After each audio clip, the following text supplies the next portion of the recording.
제가 요즘 좀 시간이 많아서 더 성경을 좀 많이 보고 있는데 이렇게 요즘 안 그래도 딱 요 사무엘상 얼마 전에 이렇게 읽고 있는데 참 저는 이 부분 요 이야기들을 읽을 때마다 좀 이렇게 참 마음이 한 구석이 좀 안타까워요. 왜냐하면 성경에 많은 인물들이 있지만 그 많은 인물들 중에 참 좋은 인물도 있고 참 흠모할 만한 인물도 있고 우리가 뭐 잘 아는 뭐 여러 가지 인물들 중에 참 이렇게 안타까운 인물들도 있잖아요. 근데 저는 개인적으로 그 성경에 나오는 많은 안타까운 인물 중에 사울이 좀 제일 안타까운 것 같아요.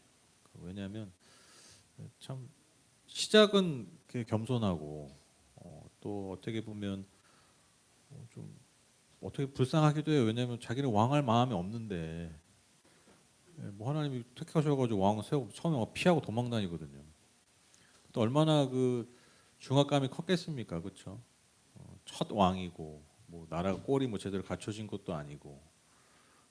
근데 어쨌든 참 출발은 좋았는데 이렇게 갈수록 어떤 그 자신의 연약함을 감당하지 못해서 결국 그 왕위에서 비참하게 사라져간 그 사울을 볼 때 참 어떻게 보면 참 너무 한편으로는 안타까운 인물 이 사울의 모습을 보게 됩니다. 그의 출발이 참 좋았죠. 굉장히 겸손했고 또 능력도 있었습니다. 그러나 초대 이스라엘 왕으로 한껏 기대를 모았었던 그였지만 결국 하나님께 버림받는 비운의 왕이 되죠.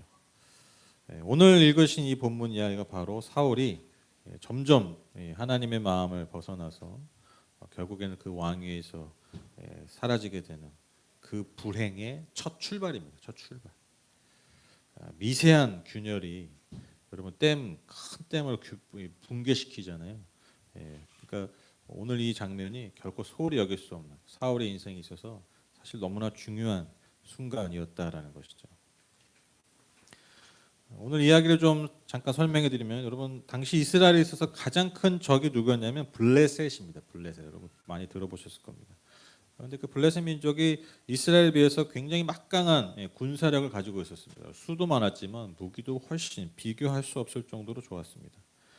그렇기 때문에 반복적으로 이스라엘 백성들은 블레셋 민족에게 큰 고통을 겪었습니다. 그런데 오늘 그 블레셋 군대와 크게 한판 제대로 붙게 생기게 된 것이죠. 5절에 의하면 여러분 블레셋 사람들이 이스라엘 사람들과 싸우려고 병거가 3만이고 기마가 6천이고 보병은 뭐 셀 수 없이 많이 모였다라고 기록하고 있습니다.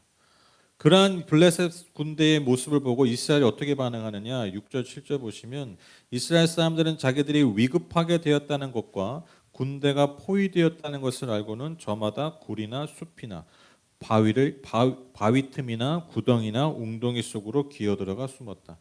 히브리 사람들 가운데서 더러는 요단강을 건너 갓과 길랏 지역으로 달아났다.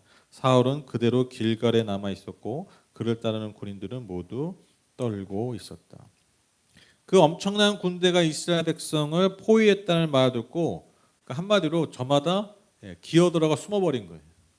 뭐 심지어 뭐 강을 건너가지고 저 멀리 도망친 군인들도 있었다라는 것이죠. 그러니까 사울을 따랐던 이스라엘 백성 그 군인들이 벌벌벌 떠는 거예요. 완전히 두려움에 사로잡혀 버린 것이죠. 근데 바로 여러분 바로 이런 순간에 누가 필요합니까? 리더가 필요한 거죠. 좋은 리더가 필요한 겁니다. 그렇게 두려워하고 있는 그 백성들의 마음을 추스리고 다시 담대하게 일어서서 그들과 함께 전장에 나가서 그 싸움을 북돋는 그 역할을 해야 되는 게 그게 바로 왕의 역할, 리더의 역할이라는 것이죠. 그런데 중요한 것은 사울도 똑같이 두려움에 가득 찼고요. 그 두려움 때문에 큰 실수를 범하게 된 것이죠. 8절 9절 보시면 사울은 사무엘의 말대로 이레 동안 사무엘을 기다렸으나 그는 길갈로 오지 않았다. 그러자 백성은 사울에게서 떠나 흩어지기 시작하였다. 사울은 사람들을 시켜 번제물과 화목제물을 가지고 오라고 한 다음에 자신이 직접 번제를 드렸다. 전쟁을 치르기 전에 뭘 해야 되냐면 하나님께 먼저 제사를 드려야 됩니다. 예배를 드려야 되는 것이죠. 근데 아시다시피 여러분 예배를 드리는 건요 질서가 있어요. 법이 있습니다. 그 법 안에 질서 안에서 드려지는 예배가 참된 예배인 것이죠. 너무나 당연한 상식이죠. 그 예배를 집전하는 제사장, 선지자가 있었어야 됩니다. 그게 바로 사무엘입니다. 근데 사무엘이 사울에게 통보한 것이죠. 내가 갈 때 일주일 정도 걸린다. 2회가 걸린다는 거죠. 그럼 그 시간을 기다려야 됩니다. 그런데 2회가 딱 됐는데 사울이 안 오는 거예요. 그럼 어떻게 됩니까? 여러분 어떻게 해야 돼요? 여러분 만약에 사무엘 온다고 했는데 안 왔어. 일주일 있다 온다고 안 왔어. 어떻게 하실 거예요? 여러분 오늘 주일날 예배 오셨는데 예배 시간 딱 됐는데 제가 안 왔어요. 그럼 어떻게 하실 거예요? 일단 전화하겠죠. 예. 근데 이제 막 딱 안 왔어. 근데 아씨 이때다. 내가 하고 싶은 말 많았는데. 그러니까 오늘은 내가 설교해 보겠다. 내가 이날만을 기다렸다. 네, 제 아내가 옛날에 많이 그랬거든요. 맨날 이제 막 예화 때 우리 애들 얘기하고 아내 얘기하고 하니까 하여튼 기회만 와봐. 내가 아주 너를 아주 다 까발려 버릴 거야. 네가 어떤 사람인지 그날만을 기다린다고 제 아내가 그런 적이 있는데 혹시 이제 그런 분들 있으실 수도 있잖아요. 근데 그게 사실 말이 안 되는 거잖아요, 그렇죠? 기다리는 거죠. 기다리고 그리고 그 기다림에 우리가 항상 깨닫는 게 뭡니까? 우리가 하나님과 동행하는 사람들의 특징이 뭐냐면 기다리는 사람이고 그리고 그 기다림이라는 것이 우리가 흔히 말하는 믿음이라는 것이고 그리고 하나님은 그 기다림과 그 믿음의 시간을 통해서 사실 우리에게 더 많은 말씀을 하실 때가 많아요. 그렇죠? 그냥 귓구멍에 대고 막 말씀하실 때보다 침묵하는 것 같은 그 기다림의 순간에서 사실 하나님 우리에게 더 많은 말씀을 하고 계시는 거죠. 그러니까 사울이 그 기다림의 시간을 통해서 하나님의 더 깊은 뜻과 음성을 듣고 깨달았어야 되는 순간이었다는 것이죠. 그런데 그는 한순간도 못 기다리는 거예요. 왜? 두려움에 사로잡혔기 때문이죠. 그래서 본인이 직접 모든 예배의 질서를 깨뜨리고 본인이 직접 제사를 집전하게 됩니다. 바로 그때 사무엘이 이제 등장하는 거예요. 사무엘이 사울의 행동을 꾸짖게 됩니다. 그 사울의 행동을 꾸짖자 사울이 뭐라고 대답하냐면 11절 하반절 보시면 백성은 나에게서 떠나 흩어지고 제사장께서는 약속한 날짜에 오시지도 않고 블레셋 사람은 믹마스에 모여들고 있었습니다. 딱 어떤 느낌이죠? 사울 당시 그렇게 해서는 안 됐습니다라고 얘기했는데 지금 뭐 얘기하고 있는 거죠? 그렇죠. 다 남 탓만 하고 있어요. 백성들 탓하고 있죠. 백성들 다 떠나고 있었습니다. 백성들 탓하는 거죠. 제사장께 약속한 날짜에 오시지 않고 누구 탓한 겁니까? 네, 사무엘을 탓하는 겁니다. 그리고 심지어 블레셋 저 사람들도 쳐들어오잖아요. 그러니까 자기를 하나님이 사울 자신에게 하신 말씀인데 자신을 돌아보는 순간을 삼은 것이 아니라 다 뭐 하고 있어요? 남 탓만 하고 있는 거예요. 상황 탓만 하고 있는 거예요. 환경 탓만 하고 있었다는 것이죠. 여러분 심지어 그는 하나님도 탓하는 듯한 말도 합니다. 12절 보시면 이러다가는 제가 주님께 은혜를 구하기도 전에 블레셋 사람이 길갈로 내려와서 칠 것 같은 생각이 들어서 할 수 없이 번제를 드렸습니다.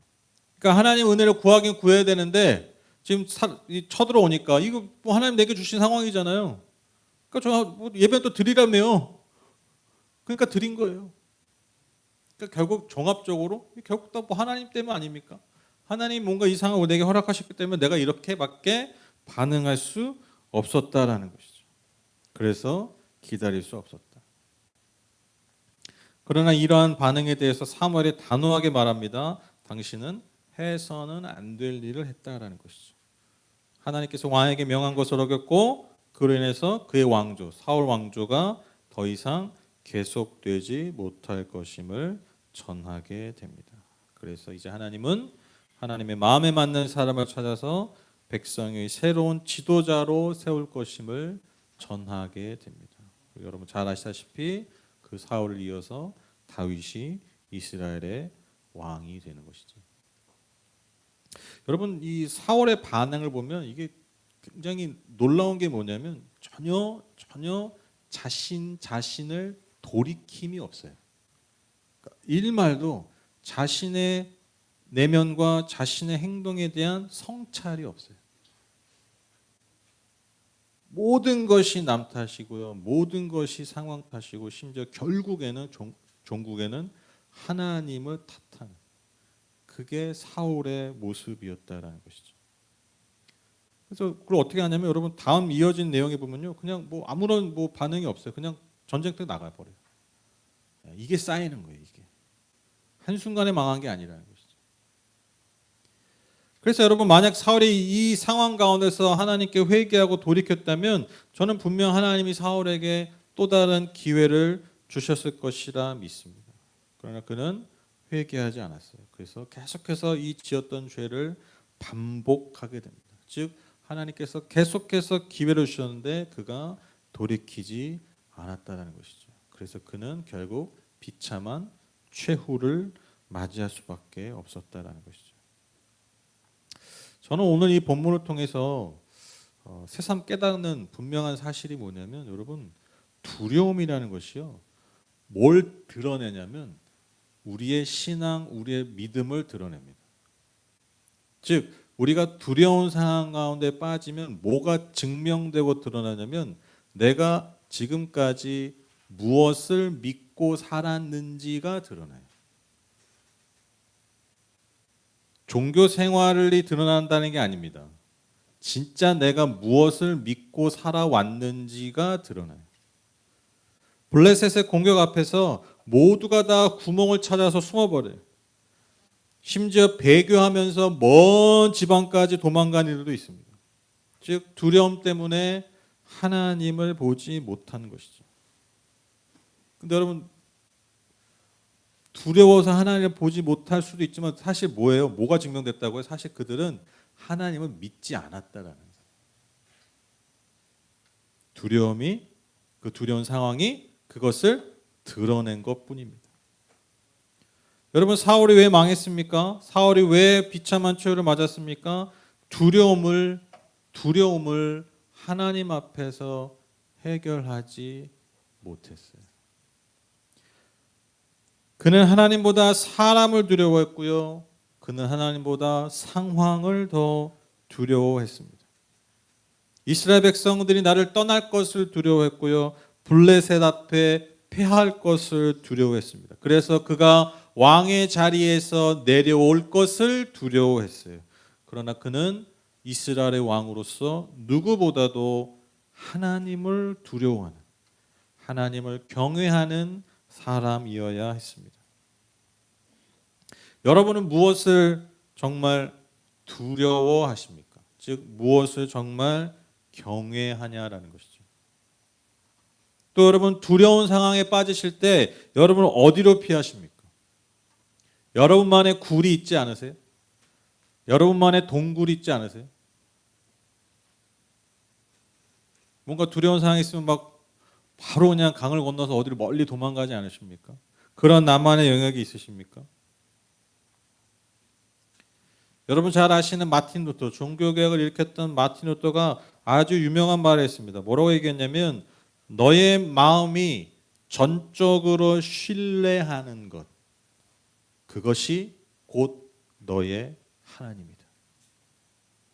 내가 전적으로 믿는 것, 내 마음에 진짜 믿고 신뢰하는 것, 여러분 그것이 진짜 나의 믿음, 나의 하나님이라는 것이죠. 즉 우리가 두려움에 빠질 때 내가 의지하고 내가 찾게 되는 것, 내가 피하여 안전히 거하려는 것, 여러분 그것이 어떻게 보면 나의 진짜 하나님일 수 있다라는 것입니다. 여러분 우리도 다 두려움을 안고 삽니다. 그렇죠? 여러분 다 두려운 게 있으시죠? 그렇죠? 다 두려움이 있고 갖가지 여러분 문제들이 주는 두려움, 환경의 두려움, 또 사람 때문에 겪는 두려움, 여러 가지 두려움들이 있습니다.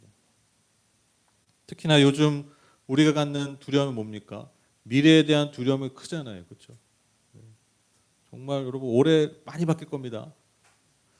올해 아주 기대하세요. 뭐 많이 바뀔 거예요. 26년이죠. 네.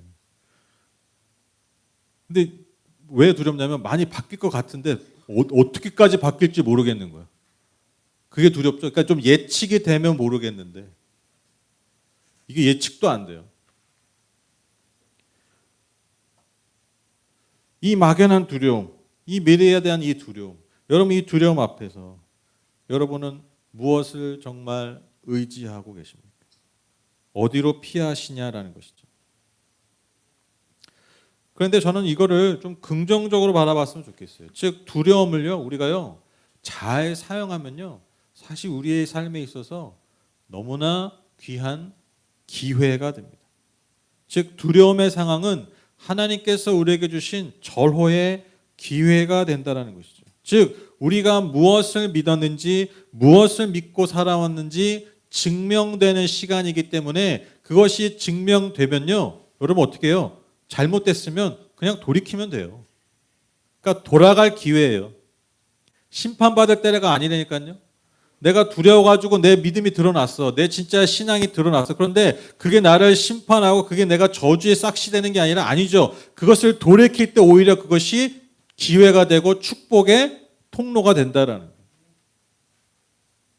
두려움을 우리가 그렇게 사용해야 된다는 것입니다. 즉 하나님을 향한 나의 믿음과 나의 신앙을 다시 새롭게 할 수 있는 절호의 기회가 된다라는 것이죠.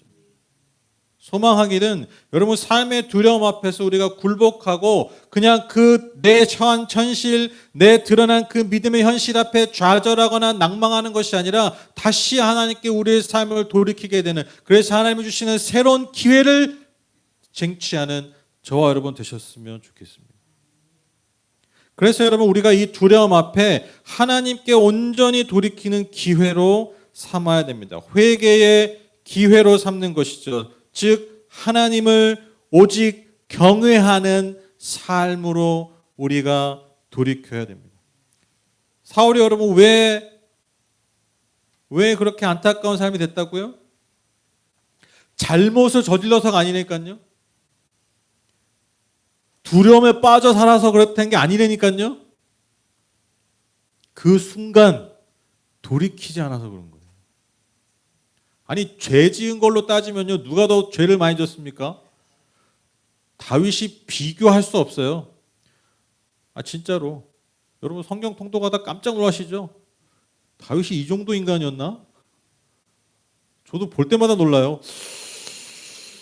나 다윗 좋아했는데 어릴 때 못 모를 때는 뭐 물맷돌 해가지고 뭐 골리앗 쓰러뜨렸던 뭐 이런 얘기만 들을 때는 다윗 좋아했는데 막상 성경을 천천히 읽으니까요 이거는 내가 좀 나아 더. 그렇죠? 제가 더 나아요. 진짜로 객관적으로 제가 더 나아요. 다윗보단 나아. 근데 하나님이 그렇게 기뻐하셨다는 거죠. 그러니까 여러분 돌이킨다고 여러분 왜 돌이킬까요? 돌이킬 줄 안다는 건요. 어떤 의미냐면 관계를 소중히 여긴다는 거예요. 그렇죠? 내가 누군가에게 돌이키고 내가 누군가에게 맞추고 내가 누군가의 마음에 들도록 내가 헌신하고 노력한다는 것은 뭐냐면 그 관계를 그 대상을 소중히 여긴다는 마음의 중심이 있다는 거예요. 그러니까 돌이키는 겁니다. 그러니까 사울이 회개하지 않았다고 돌이키지 않았다는 건 무슨 의미냐면 종교적 행위 기도를 안 했다는 얘기가 아닙니다. 그 마음의 근본에 뭐가 없는 거예요? 하나님을 향한 그 관계에 향한 소중함이 없는 거예요. 다윗은 그게 있었다. 그 관계를 지키고 싶었다는 거예요. 저도 뭐 연애도 하고 결혼도 하고 지금까지 살고 있고 또 뭐 아이들도 키우고 또 지금 여러 가지 그 많은 관계들 가운데 있는데 여러분 제가 보니까 오래된 관계의 특징이 뭐냐면 좋아하는 걸 많이 하는 것보다 싫어하는 걸 안 하는 게 중요하더라고요. 그렇죠? 여러분 좋은 관계를 유지하려면요 상대가 싫어하는 거를 안 하는, 그러니까 좋아하는 것도 해야 돼요. 물론 이제 우리 자매님들한테 이제 때 되면 모두 사드려야 되고 좋아하는 거 해드려야 됩니다. 또 싫어하는 거 안 하지 말고 또 그런 걸 툭 치지 말고 때 되면 하세요. 좋아하는. 근데 더 중요한 즉 그 관계를 오래 유지하고 그 깊은 관계를 유지하는 비결 중에 하나가 뭐냐면 상대가 싫어하는 걸 덜 하는 거예요. 아주 안 할 수는 없겠죠. 인간인데. 근데 그 노력. 그래서 여러분 예를 들면 관계가 깨지는 거 보면요. 어떤 별게 아니에요. 큰 잘못이 아닌데 그게 어느 순간 누적이 돼가지고 관계가 깨져요. 왜? 그러니까 나는 양말을 세탁기 바로 넣으라고 하는데 막 방에 자꾸 놔. 이게 20년, 30년 됐어. 근데 20년, 30년 동안 그게 별일이 아니잖아요. 근데 그 별일 아닌 그 행위의 반복이 뭘 누적시키는 거예요? 과연 저 사람이 나를 중요하게 여기는가? 이 메시지로 계속 누적이 되는 거예요. 그거 하나 못 돌이키는 거예요. 그런 노력의 흔적이 안 보이는 거예요. 여러분, 그게 쌓여가지고 여러분 깨지기도 합니다. 물론 큰 잘못을 해서 하기도 하지만 그게 균열을 만드는 거예요. 오늘 이 사울 얘기처럼 별것 아닌 것 같은데 그 균열이, 작은 균열이 댐을 무너뜨리는 거죠. 여러분, 하나님과 우리의 관계도 그와 같습니다. 별거 아닌 것 같은데 계속 반복하는 거예요. 처음에 좀 회개하는 척하다가 나중에 이제 똑같이 그렇게 해도 별일 없으니까 뭐 괜찮아 이제.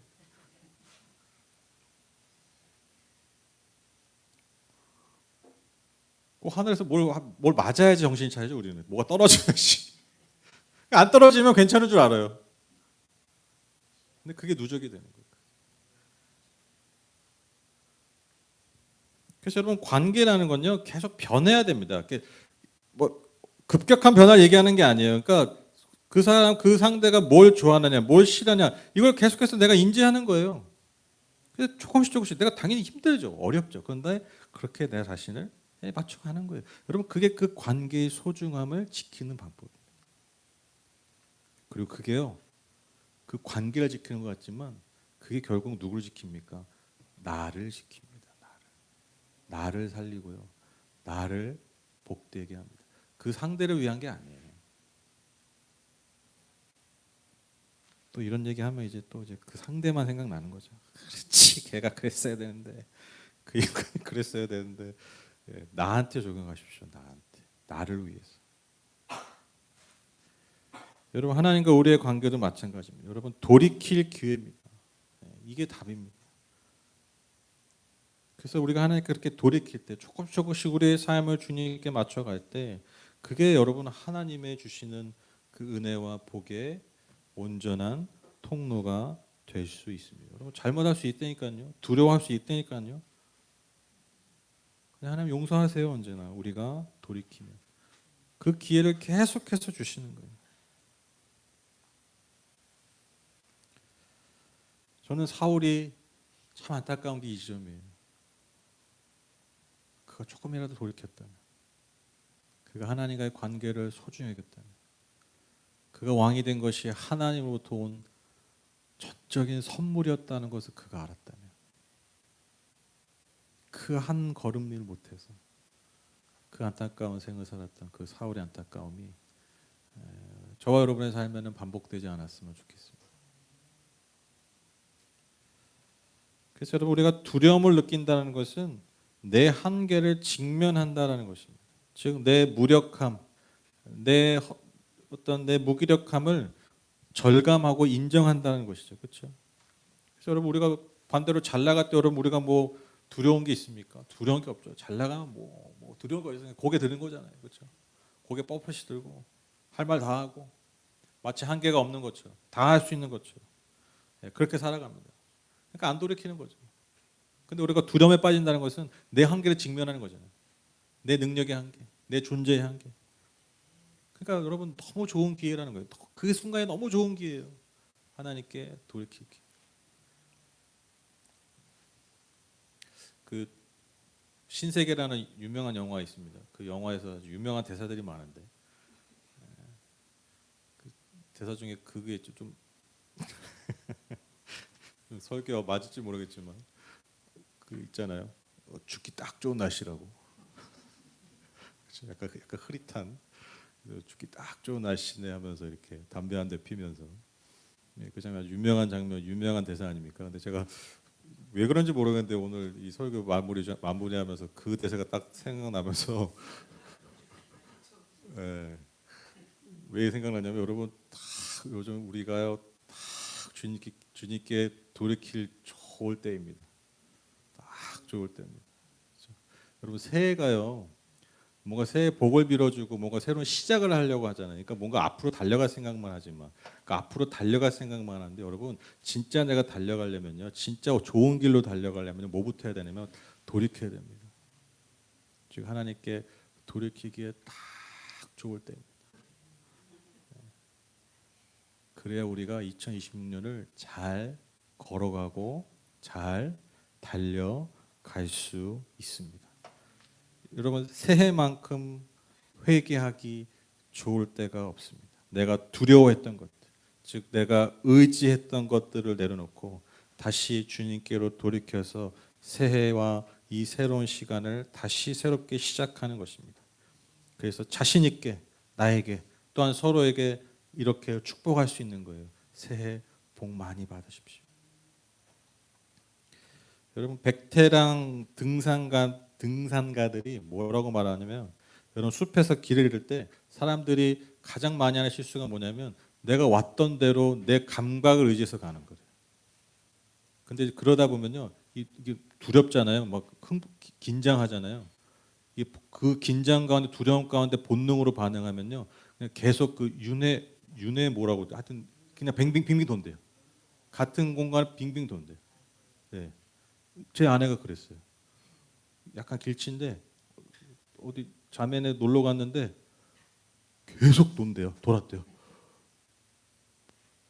근데 이제 가다가 이제 영민이가 엄마 여기 아까도 왔던 데인데 자기는 그냥 본능 믿고 가는 거야. 그래서 한 20분이면 갈 걸 1시간 걸렸다고. 뭘 의지해야 됩니까? 내비를 의지해야 되죠. 그러니까 베테랑 등산가들 하는 말이 뭐냐면 내 감각, 뭘 산을 많이 타도 내 감각 그걸 의지하는 게 아니라 나침반 보라는 거예요. 나침반 보라. 길을 잃으면 나침반을 봐라. 나침반을. 거기에 맞게 내 감각은 내 생각은 거기가 아닌 것 같아도 그걸 따라가라라는 거예요. 그 방향으로 돌이키라는 것입니다. 여러분 올 초부터 제가 계속 지난주도 그렇고요. 지난주도 그렇고 제가 성경에 대한 말씀에 대한 것을 강조하는 것 같습니다. 오늘 말씀의 결론입니다. 제가 여러분 하나님 말씀을 좀 많이 읽으십시오. 좀 많이 들으시고 많이 생각하고 묵상하십시오. 말씀드리는 게 여러분 무슨 종교적인 의무를 지워드리는 게 아니에요. 그게 뭐냐면 다시 새로운 관계로의 초청입니다. 관계로의 초청이에요. 그러니까 내가 계속해서 들어왔던 것들을 좀 내려놓고 계속 내가 읽고 봐왔던 것들을 좀 내려놓고 내가 다시 좀 하나님의 음성을 좀 듣는 거예요. 좀 한동안 안 들었는데 그 좀 듣고 보고 좀 깨달으시라는 거예요. 그 관계로 초청을 하는 겁니다. 이 초청을 좀 여러분 종교적인 의무로 받아들이시지 말고 그냥 또 새해 됐으니까 성경 읽으래가 아니라 하나님의 나를 향하신 그 음성을 좀 들으셨으면 좋겠어요. 그 관계로 초청을 받아들이셨으면 좋겠어요. 이 말씀으로의 초대, 이 회개를 통해서 여러분 저와 여러분의 삶을 정말 새롭게 할 때입니다. 나를 묶어왔던, 나를 두려워하게 했던 것들, 그 모든 것들 다 끊어버리고 오직 다시 하나님만을 경외함으로써 그 하나님과 동행하는, 그래서 그 하나님께서 내 삶에 행하실 놀라운 일들을 보게 되는 그 새로운 관계로의 초청입니다. 절호의 기회입니다. 회개하기 딱 좋은 때고요. 다시 우리가 말씀을 들을 딱 좋을 때입니다. 여러분 다시 하나님의 말씀을 들으십시오. 하나님을 두려워하십시오.